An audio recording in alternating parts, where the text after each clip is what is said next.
Sejam todos bem-vindos a mais um vídeo desse canal. Vamos falar sobre a seleção brasileira nos amistosos. O que a gente achou desses amistosos? Gente, eu confesso pra vocês que eu esperava mais. Eu esperava mais na seleção brasileira. Talvez o momento que o Brasil teve o melhor jogo, no meu entendimento, foi contra a Croácia. Por incrível que pareça, muitos podem colocar o Panamá. Mas o Panamá, eu acredito que dessas seleções era mais fraca. Então, o Brasil ter ganhado o Panamá de 6-2, para mim não foi nenhum tipo de resultado discrepante. Já era um pouco esperado. Talvez pode ter sido 6 que a gente não esperava. Poderia ter sido uns 4, uns 3, assim, uns 5 e tal. Mas, assim, foi para mim o melhor jogo do Brasil. Foi contra a Croácia. No meu entendimento, contra a Croácia foi o melhor jogo porque a gente já está falando de um time mais estruturado, mais capaz, que nessas últimas duas Copas, né, de 2018, que ela chegou na final, e de 22, se eu não me engano, que ela chegou nas quartas, né, que ela eliminou o Brasil.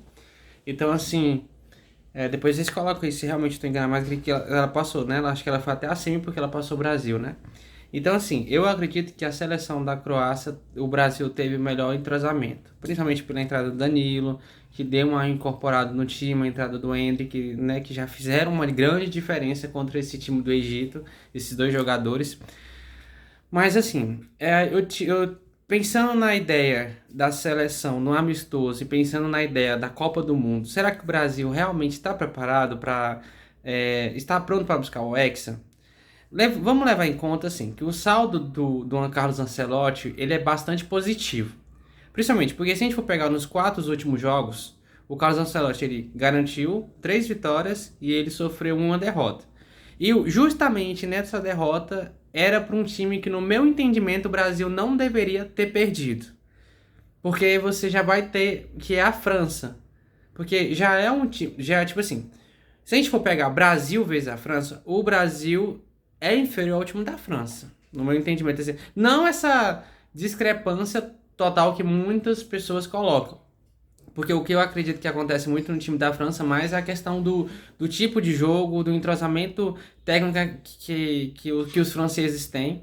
E principalmente do tipo de sistema que eles apresentam.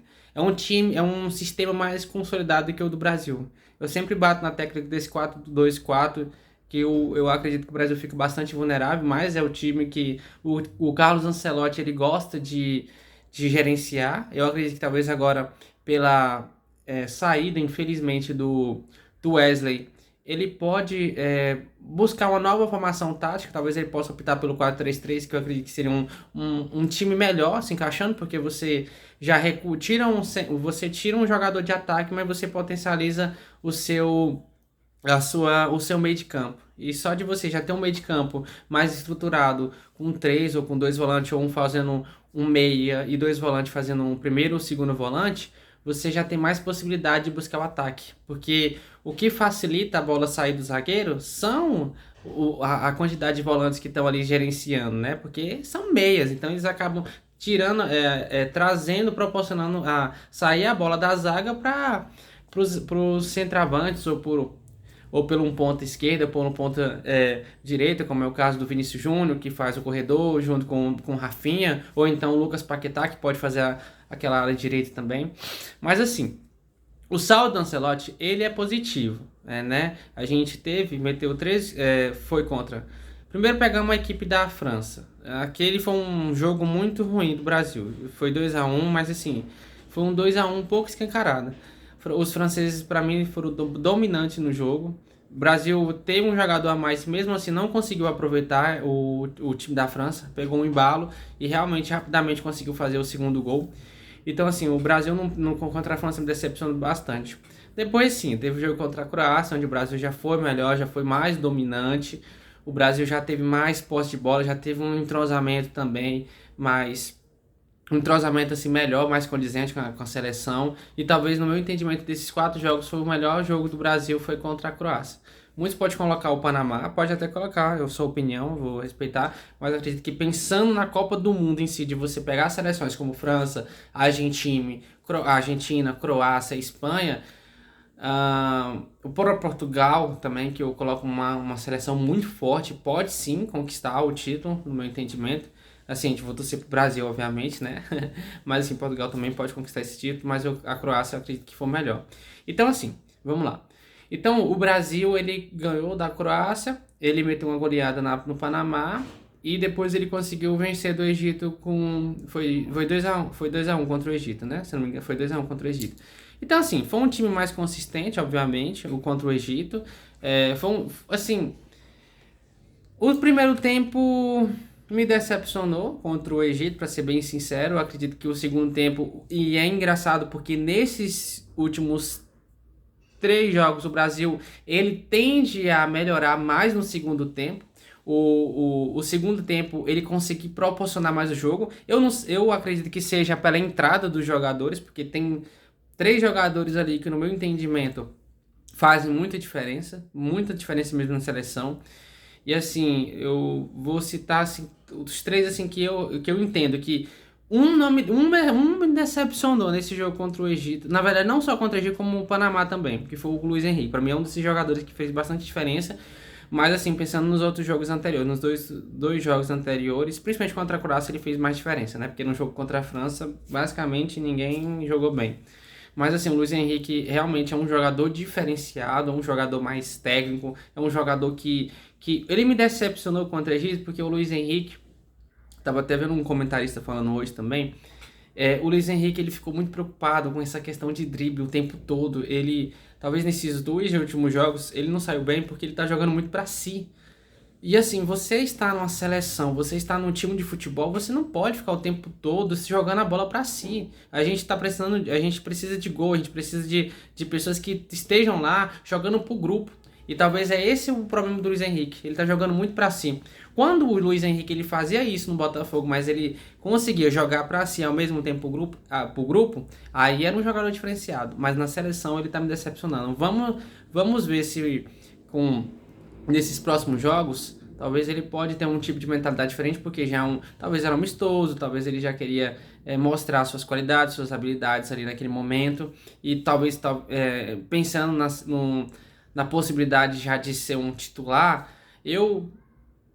mesmo que o Luiz Henrique seja um jogador diferenciado, pensando hoje na seleção, esquecendo o jeito que ele jogou no Botafogo, que foi um jogador diferenciado, que foi realmente o rei da Copa da América, eu colocaria o Luiz Henrique como no segundo tempo. No segundo tempo, o Luiz Henrique ele tende a render mais. Eu acredito que por ele pegar uma defesa mais que fica já mais cansada, por ele não estudar a estrutura do jogo, o Luiz Henrique ele tende a sair melhor no segundo tempo. Então, talvez no segundo tempo ele possa aproveitar mais. Principalmente ali na entrada do Rafinha, caso precisar, ou do Lucas Paquetá mesmo, porque não? Poderia colocar ali mesmo no lugar do Lucas Paquetá. Ou então o Danilo, o Luiz Henrique, pode fazer essas. Ou como ele fez mesmo no jogo contra o Panamá. Ele pode tirar o Luiz Henrique e pode adicionar o Paquetá e o Danilo também, que deu certo também no jogo Panamá. Mas assim, os outros dois que realmente, um já era esperado, o caso do Endrick. O Endrick realmente é um jogador diferenciado. É um jogador, não falo iluminado, mas eu acho assim que é um jogador realmente tecnicamente um jogador muito forte, muito aguerrido, um jogador que realmente joga pro grupo, um jogador que tem um bom posicionamento. Óbvio que ainda tem que melhorar algumas coisas pela idade, porque é um jogador muito novo ainda, e sim, com o tempo ele vai se tornar um jogador de ataque, né? Um centroavante, quem sabe um centroavante mais móvel, melhor. Mas assim, é um jogador que está mostrando uma diferença, principalmente pela sua qualidade técnica, que é indiscutível. E um outro jogador também que acabou ganhando espaço nesses últimos meses, né? Nesses últimos 4, 5 meses para cá, que é o caso do Danilo Santos, que hoje, no meu entendimento, ele está um degrau acima do Lucas Paquetá. Eu acredito que o Danilo ele é um jogador mais... Ele tem ele tem uma facilidade de jogar melhor do que o Lucas Paquetá. Principalmente na questão... ele consegue fazer um meia atacante, ou um semi-atacante, vamos dizer. Ele é um jogador mais móvel, então eu acredito que ele proporciona mais qualidade para a bola chegar na seleção. E a gente viu isso agora nesse jogo até contra... Esses 2 últimos jogos, contra o Panamá e contra o próprio Egito. Realmente, quando o Danilo entrou, fez uma diferença melhor, uma distribuição de bola mais refinada, vamos dizer. Mas assim, Dito isso, o Brasil está preparado? É uma pergunta assim que eu digo que nenhuma seleção hoje em dia esteja preparada, 100%, obviamente. Todas elas têm os seus perfis, todas elas têm os seus pontos fracos, têm seus pontos fracos e têm seus pontos fortes. Mas assim, o que deixa uma certa tranquilidade na minha cabeça, que é o ponto crucial do Brasil, é o ataque. Eu acredito que o ataque ele mostrou mais criatividade, ele mostrou mais eficiência, mas por outro lado, a defesa, e principalmente nesse sistema defensivo, com a saída do Wesley, né, e a chegada do Ederson na volância, me deixou bastante preocupado.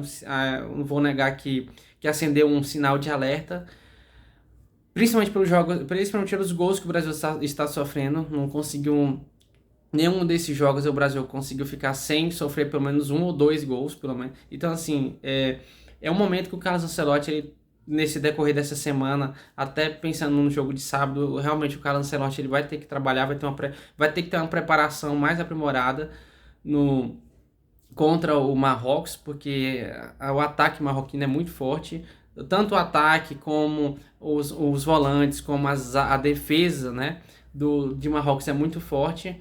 Mas é o que temos para hoje, vamos para cima, aqui é Brasil, e espero assim que a seleção realmente possa ter um rendimento melhor do que aconteceu nos amistosos. Eu acho que talvez contra esse Egito eu não coloco nem que foi um jogo ruim, porque a gente tem que levar em conta também como que o Wesley se machucou. Talvez aquilo possa ter mexido com o psicológico dos jogadores, possa ter dificultado os jogadores no segundo tempo e talvez até tirar um pouco o pé.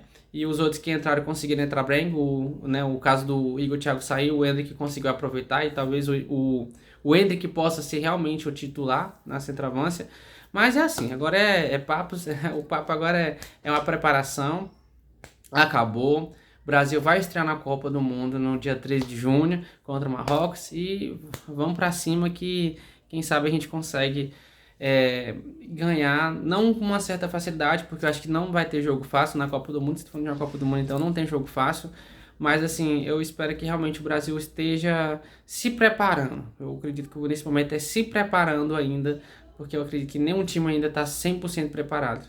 E espero que o Brasil possa melhorar esse sistema defensivo. É um descanso a mais por Gabriel Magalhães e por Marquinhos, para se trozar também como jogadores. E quem sabe trazer esse hexa pro Brasil, que é aquilo que a gente espera, gente. Um grande abraço a todos. Se você gostou desse vídeo, se você tem alguma sugestão, crítica, alguma coisa, deixe nos comentários, inscreva no canal. Agradeço muito a participação de vocês. Ontem eu acabei não gravando um vídeo longo, acabei só gravando alguns shorts, mas estou sempre aqui tentando trazer o melhor conteúdo para vocês das notícias do Brasil, viu? Grande abraço e fiquem com Deus.